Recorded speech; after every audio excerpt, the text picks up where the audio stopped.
Je viens de parler aujourd'hui de prise de conscience, vraiment.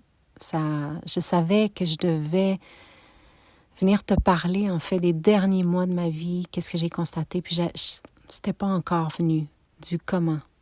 Puis là, je suis assise dans mon garde-robe, j'ai fermé la porte, et puis c'est venu spontanément. Donc voilà, petite prise de conscience qui, j'espère, te touchera ou te fera peut-être réaliser des choses pour apporter changement aussi dans ta vie.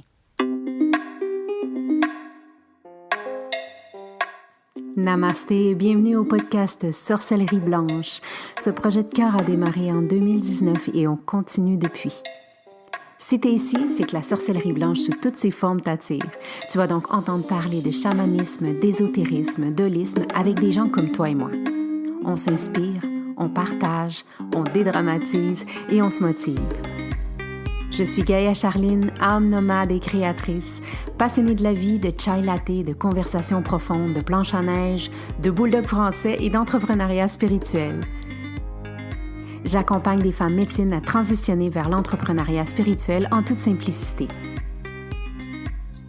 Je pourrais te nommer les 1001 choses que je fais, mais je pense que le plus important, c'est que tu connaisses mon essence.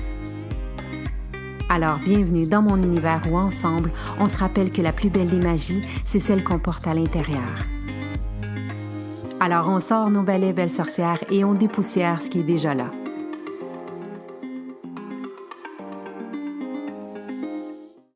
Parce que le voyage n'a pas besoin d'être brutal, n'a pas besoin d'être douloureux.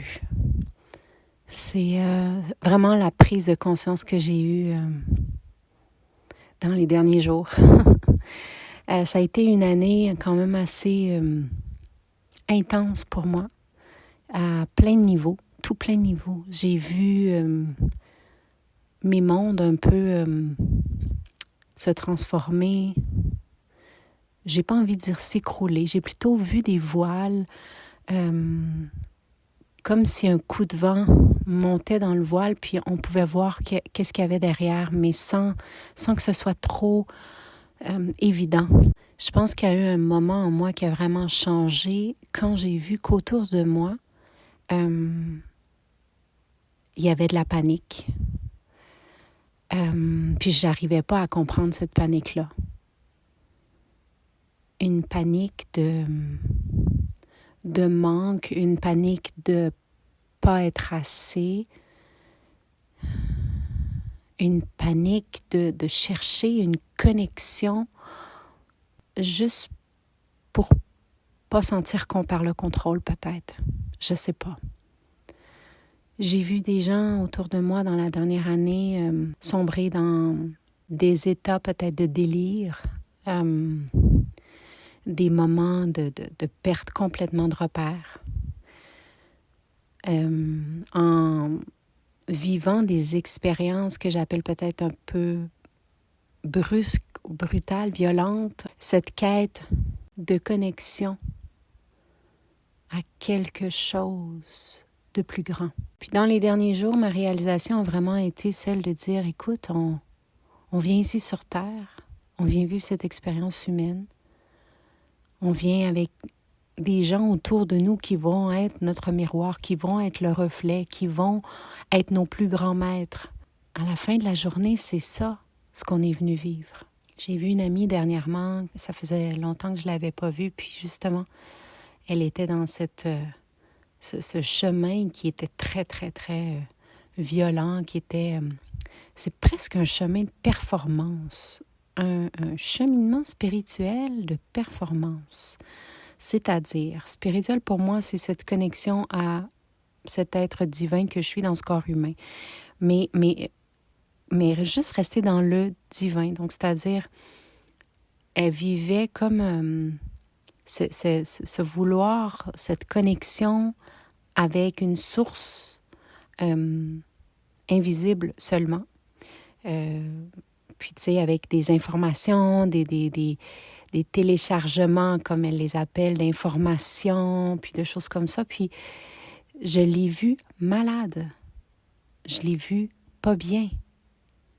Et je l'ai arrêté un instant, puis je lui ai dit, tu sais, ce voyage dans lequel on s'embarque quand on vit un certain éveil. On peut l'appeler de différentes manières, mais on se comprend quand je le nomme comme ça.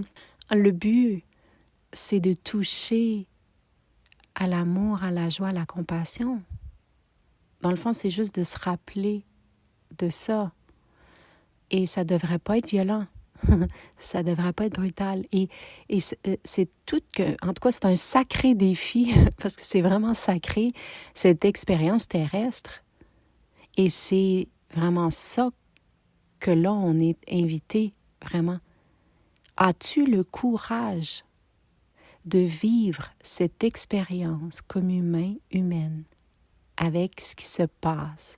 Comment trouveras-tu dans ce corps physique, avec la routine, la société, tout ce qui se passe autour, comment arriveras-tu à toucher l'amour, la compassion, la joie?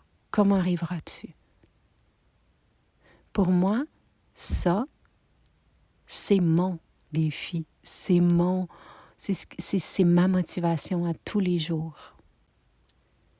Puis tu le sais, je vis la philosophie chamanique. Pour moi, c'est un style de vie. Je suis intéressée par plein de choses.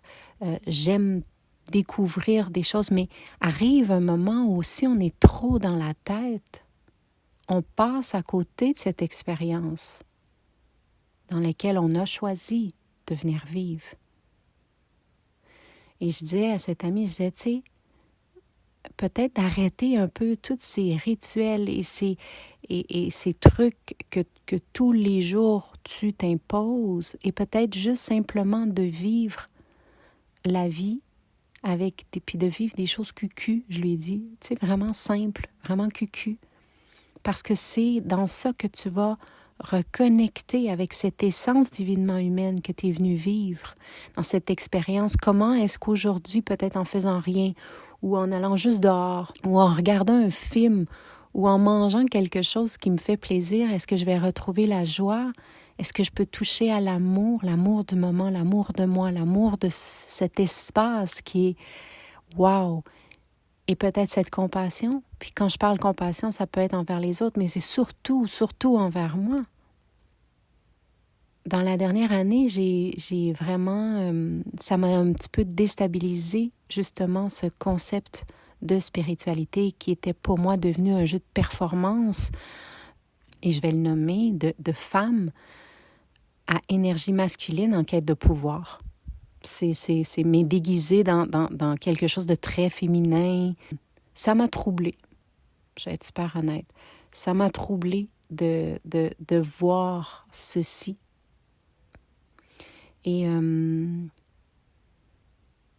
j'ai vraiment envie de le répéter. Le cheminement spirituel n'a pas à être si douloureux, n'a pas à être violent. Ça n'a pas à faire mal. Je suis ressortie Là, je te lance tout parce que je suis vraiment dans cette inspiration du moment et j'avais vraiment envie de te partager ce regain d'énergie renouvelée que j'ai eu dans les dernières semaines. Je suis allée dans une formation qui, pour moi, a été vraiment... Ça a été la cerise sur le sundae, comme on dit en bon québécois. Ça a été, pour moi, épouvantable, parce que c'était vraiment épouvante. Je suis revenue, ça m'a pris une semaine. Mon corps ne fonctionnait plus. À quel point, à travers quelque chose de si simple qui est le souffle, parce que j'allais approfondir le breathwork, comment certaines personnes pouvaient le transmettre ou le vivre de manière si violente, je me suis dit, c'est pas ça, là. C'est pas ça. En tout cas, pas pour moi. Voilà. Pour moi, le chemin de l'éveil, c'est, oui, des questionnements. Oui, ça fait travailler de voir cette part de moi qui est... jalouse, qui est méchante, qui est avare, qui est ce qu'on appelle les défauts c'est toute une part de moi. Mais c'est aussi une part de moi, tout ce qui est lumineux, tout ce qui est hyper joyeux, tout ce qui est fou rire, tout ce qui est hyper généreux. Et c'est d'arriver à trouver cette balance, puis cet espace où je suis tout. We are one. Et juste ça est déjà un grand, grand challenge, cette acceptation de ça. Pourquoi donc aller chercher une souffrance au-delà de? Si c'est souffrant et si c'est brutal, c'est pas obligé. C'est pas la seule manière d'y arriver. J'ai envie de le répéter parce que j'ai vraiment vu des gens qui m'ont partagé que vraiment le chemin pour avancer, puis tu sais, pour s'élever, en tout cas ça a été les mots qu'on m'a transmis, pour s'élever, il fallait de la souffrance.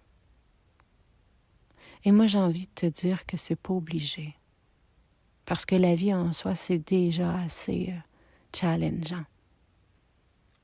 Puis aussi de se dire, si mon cheminement me rend malade, m'éteint, me rend triste, me rend dépressive, où je perds complètement la notion et le temps, où j'arrive à...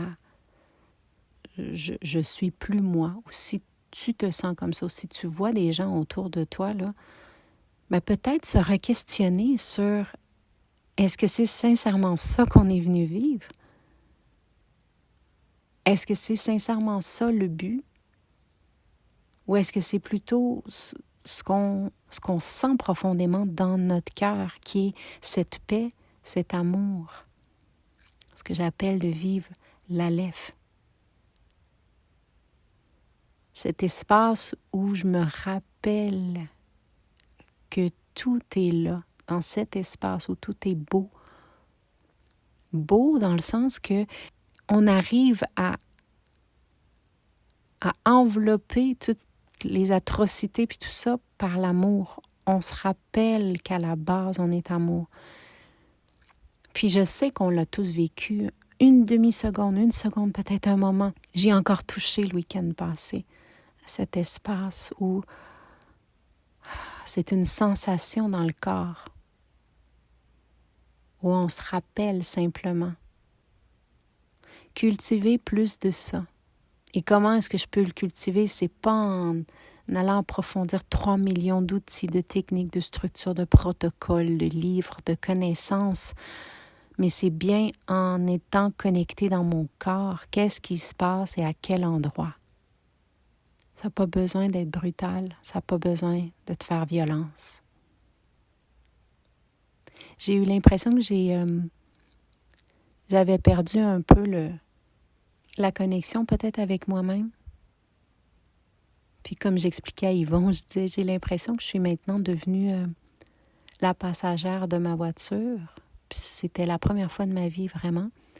Et que la voiture va trop vite et je ne sais pas où elle s'en va. Une sensation vraiment désagréable, en tout cas pour moi, que j'ai vécue avec toutes ces prises de conscience, toutes ces choses-là. Heureusement pour moi, puis je sais que la vie j'ai été guidée malgré moi à aller vivre ça dans un espace qui pour moi était très, très, très sécuritaire en Amérique centrale, en Amérique du Sud. Et j'ai pu observer puis me laisser un peu guider par c'était quoi ça? Et puis c'est comme si j'étais pas encore prête. J'étais pas prête en tout cas à revenir comme étant la conductrice de ma voiture.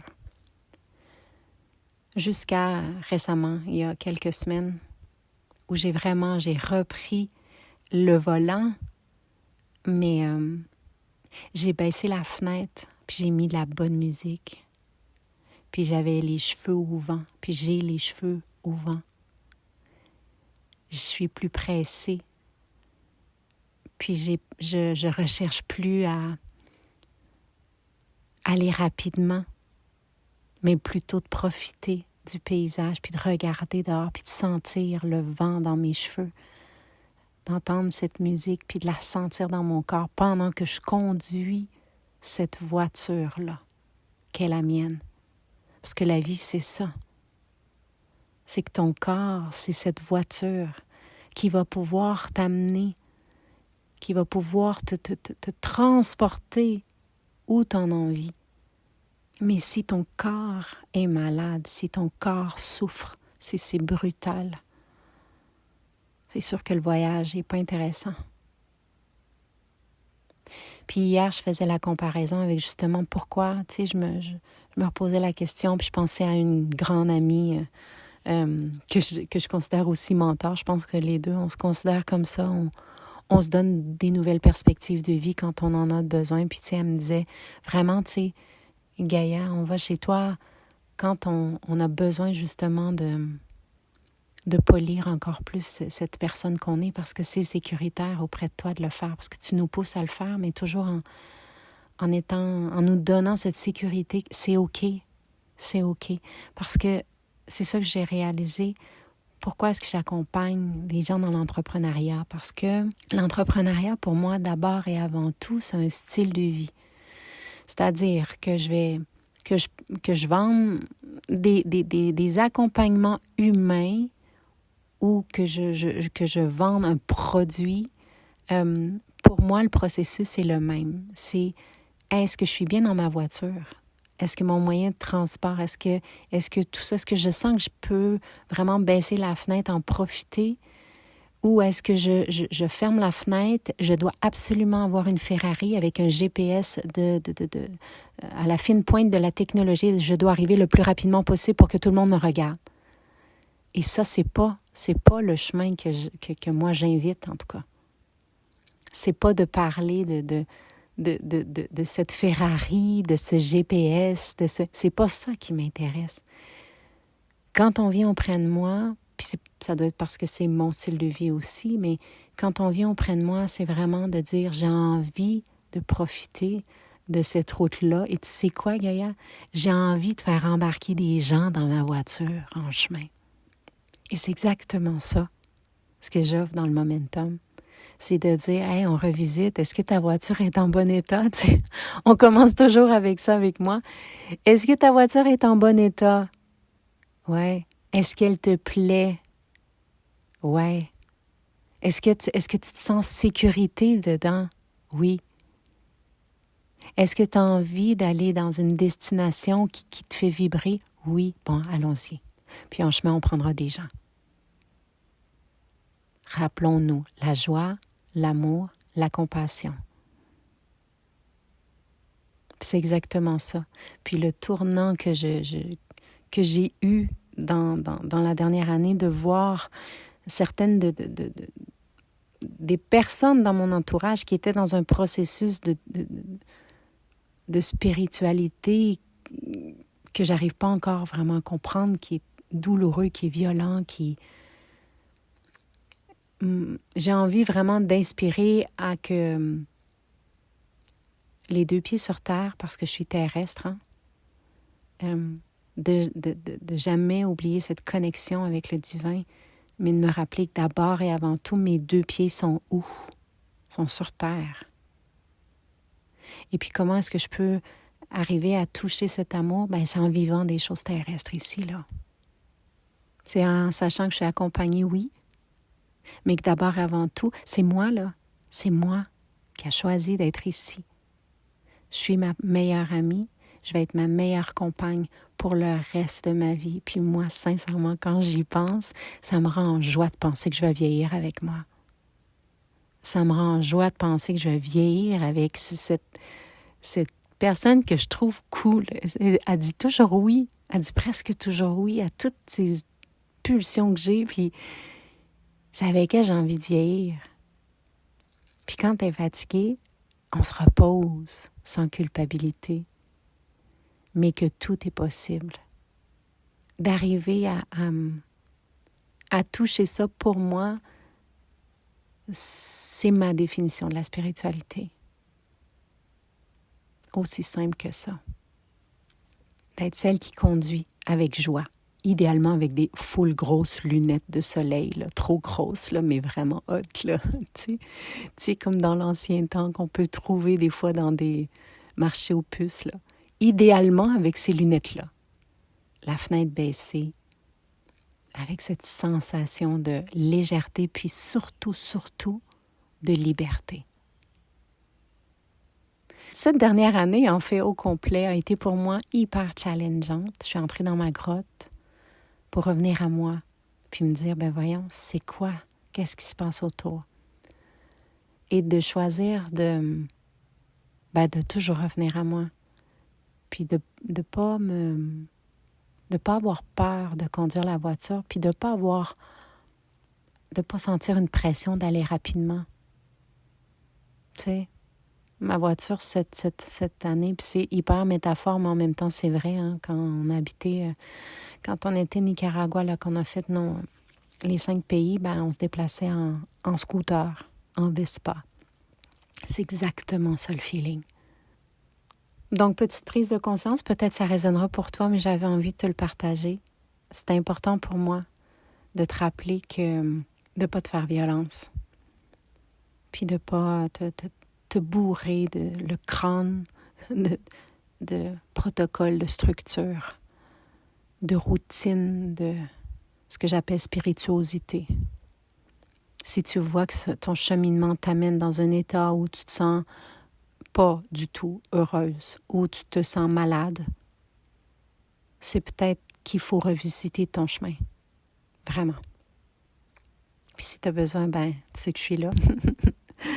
Puis si tu as envie de construire une vie professionnelle surtout, qui va te permettre de te faire sentir réalisé, tu sais, ça me fait toujours plaisir. Je suis passionnée après toutes ces années, puis c'est toujours un délice de voir des gens arriver par le podcast, prendre un appel, puis faire le bout de chemin ensemble, en tout cas. Allez, de mon cœur au tien, j'espère que ça t'aura fait doudou au cœur aussi. Je t'embrasse et je te souhaite une belle journée.